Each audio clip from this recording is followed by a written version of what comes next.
जवन पत्नी अपना पति के धोखा देत होखे ओइसन पत्नी से हम निवेदन करब कि बहिन ऐसन मत करब।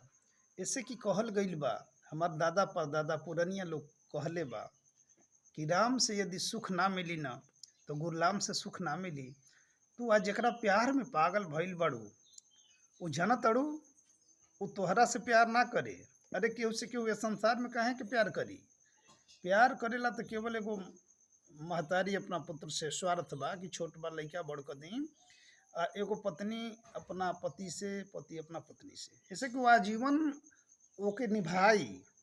केहू तोहके बीच में आके प्यार करे लागल तो तुझसे प्यार करता।